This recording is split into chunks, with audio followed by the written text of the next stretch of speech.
各位乡亲平安，欢迎收看今仔日12月初4公视台语台 AM 新闻，我是丹妮。新闻一开始，咱先来关心选举的消息。全台湾9合1的选举战线有上长的，就是嘉义市。嘉义市长的选举是延到12月18投票。民进党候选人李俊毅这2天真骨力走基站地拜票，也若要拼连任的嘉义市长黄敏惠，昨晡有办造势暗会，也若礼拜规工拢是市政的行程。 伊要用政绩来争取选民的支持。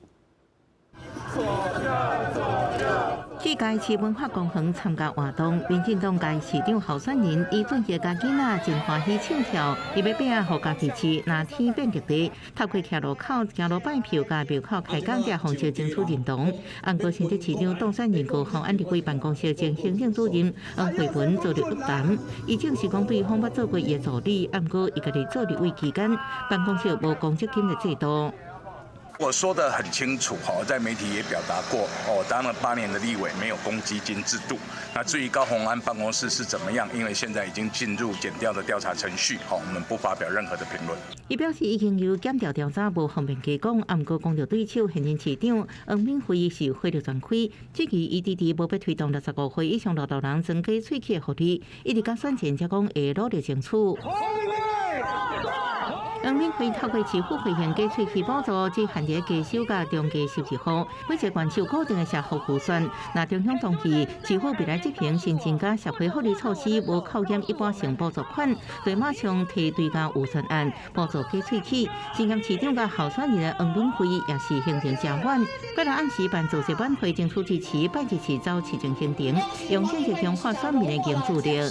借由闯关的活动来让大家有更好的知识，我想我们每一个孩子都是了不起的，所以也谢谢我们团体今天的联团活动能够这么精彩。选前最后2礼拜，候选人全力表场，暗过双方拢承认这场延长赛真可能因为投票率无悬，影响最后的结果。记者综合报道。台北市第3选区立委的补选拿力开战。 国民党参选人王宏伟讲，伊的对手也就是民进党吴怡农，甲乌社会有交结，而且是前国策顾问黄成国的家里翁仔。吴怡农找三伫人面前讲，对黄成国的指控已经演变做是对民进党的无信任，是政治的问题，呼吁党中央都要好好处理。 台北市北松山中山区立委补选竞选激烈，国民党候选人王宏伟讲，民进党吴怡农甲乌道势力关系密切。吴怡农应讲，当时伊开除有乌道背景的党员赵介佑，伊的爸爸前台北市党部评委调集人赵英光也好请出党部，赵英光初三发声明否认。他把这个赵英光请离开市党部，但是赵英光立刻打脸他，说他没有被吴怡农请离开市党部，所以到底是哪一个人说谎？吴怡农应该对外也做一个交代。互人问是毋是找共党市议员叶林团副选中山区，外界质疑叶林团的乌道背景，王宏伟讲伊无认为这困扰伊。叶林团顺利当选有经过选民检验，但是互王宏伟质疑是前国策顾问黄成国的家里。吴怡农伫面前表示，对黄成国中常委的指控已经演变成对民进党的无信任，这是政治问题。化工党中央要有较悬的要求甲期待，这是超过法律的定义问题。民进党接近权力核心的政治人物，其实对于任何接近权力核心的政治人物，都有比较高的期待跟要求。那所以我也呼吁党中央针对社会的顾虑跟社会的担忧，做出一个比较详细的说明。民进党败选后，社会各界有很多的指教，每一张选票也都代表一个期待，要好好的听取各方的意见，很诚恳的、严谨的来检讨。行政院苏贞昌回应，面对各界意见，拢爱好好考虑处理。针对王宏伟质疑赵英光声明拄信吴怡农的讲法，吴怡农发声明指出，伊捌指示身为家属的赵英光应该离开市党部，尾仔赵英光原来有离开。记者综合报道。进前政治人物论文抄袭风波，到当时也未收煞。民进党立委柯志杰伊讲，林志坚甲郑文灿因涉事论文的指导教授，也就是国安局长陈明通，建议伊都要回实例，而且实质。针对这点，行政院长苏贞昌讲，学术的问题都交予学术机关按程序来处理。检批国家图书馆网页数据研究生郑文灿也个人看到硕士论文。郑文灿因为论文涉嫌抄袭，和台大撤销硕士学位。国家图书馆证实已经收到台大立文8以上班级会启动行政流程，完成论文下架。论文事件重创民进党中生代接班人，党内立委点名郑文灿甲林志坚的指导教授，国安局长陈明通应考虑辞职。陈明通可以考虑先道歉辞职，但原本用意良好的推动终身学习的在职专班，教育部应该做一个总检讨。这不只是一个陈明通教授的问题。另外，民进党立委蔡适兴也因为抄袭，和台大大学撤销博士论文。论文抄袭一直压出来，行政长苏贞昌被问到相关的议题，敢若回应学术问题，就回归学术机关来处理。相关学术的问题，就由学术机关依相关的程序来处理。每一个人就自己的各种情势有自己的判断，我们都尊重。学术的伦理，这是先进国家应有的道德，也是应有的态度。被看做一届总统陈文金选新北市长侯友宜，敢若用学术伦理简单回应。万也立委是呼吁大家应该调查陈明通过去所指导173篇论文，大家表示无回应。记者综合报道。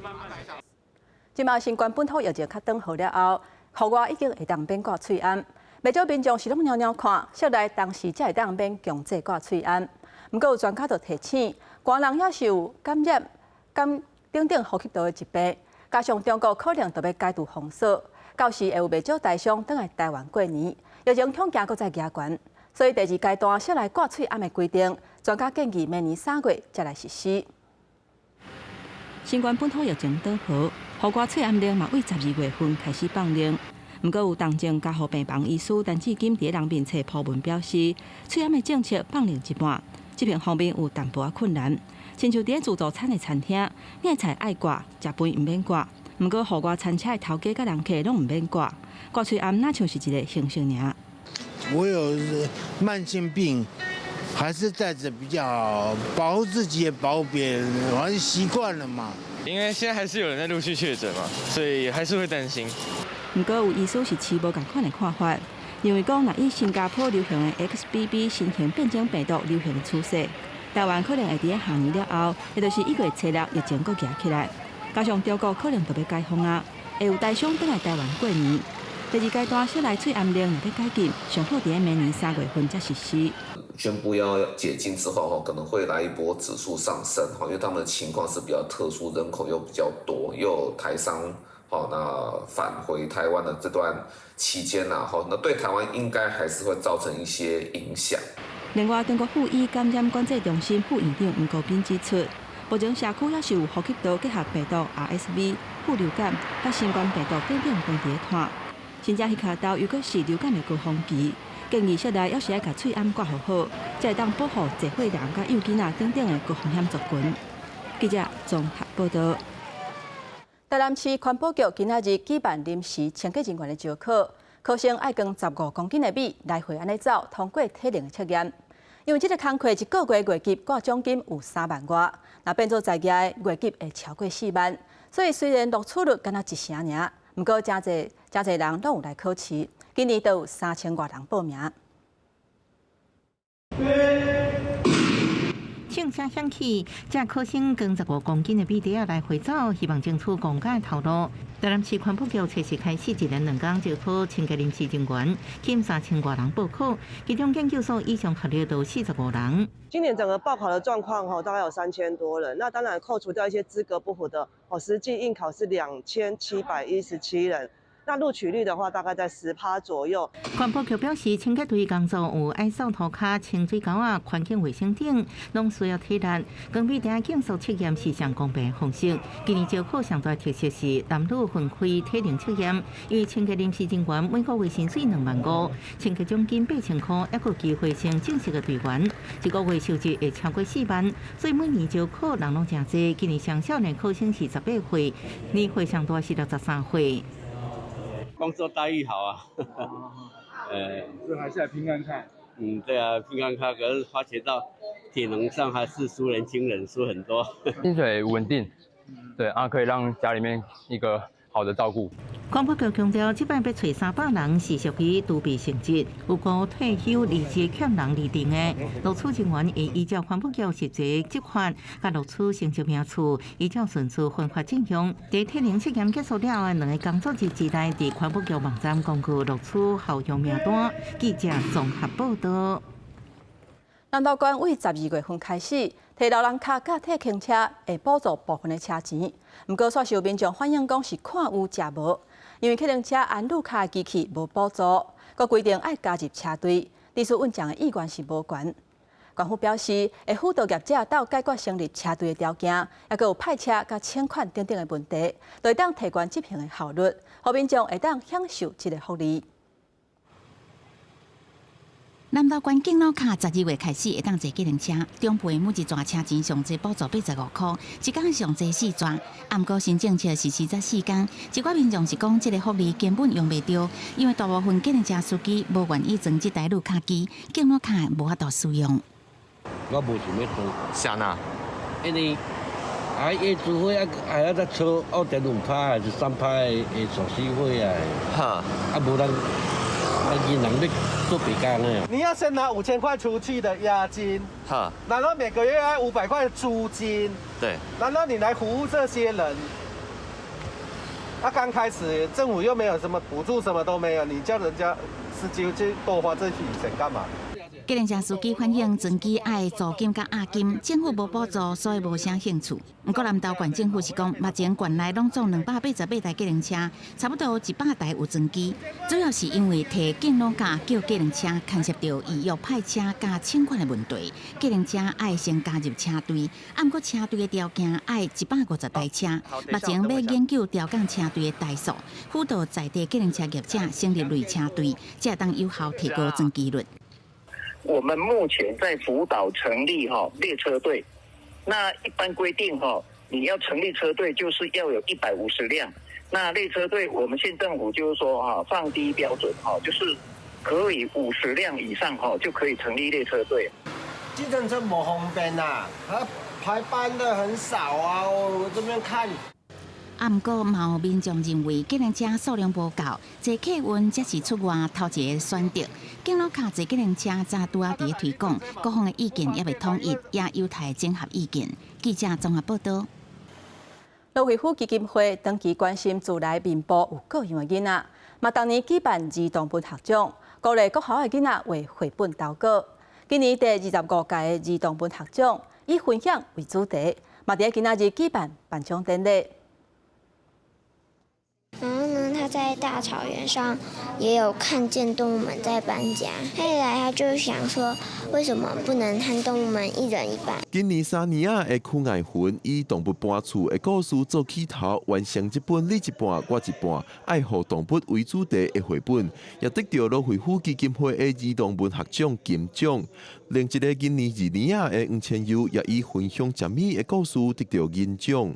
有一次在听 CD 的时候，他说，一棵树至少可以住2000多只动物。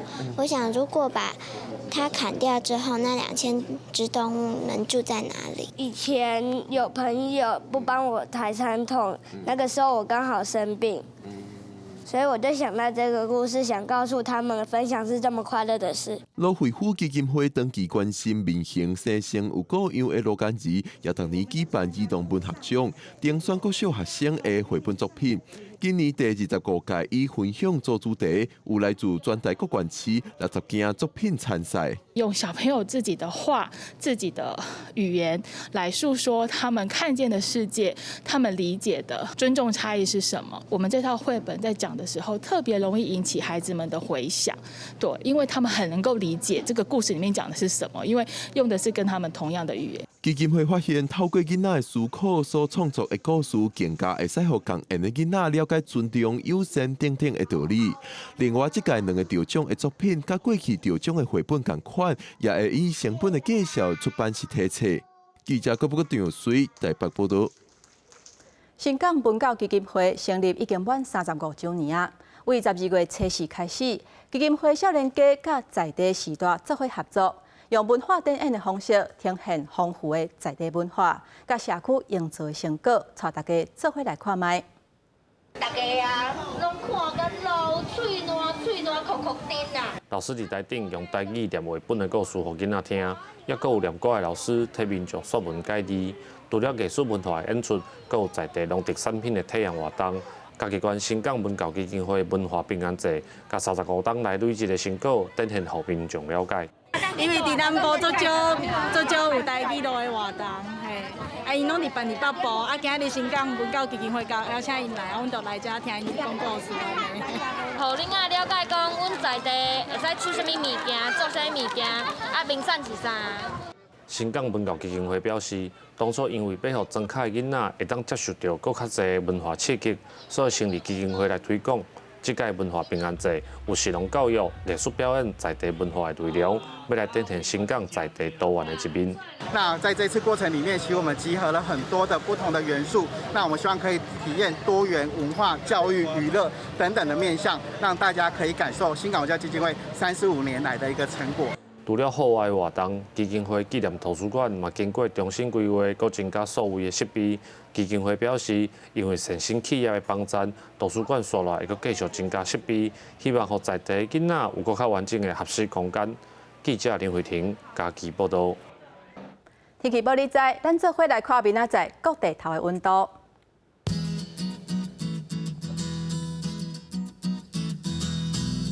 北部地区上低18度，上悬20度；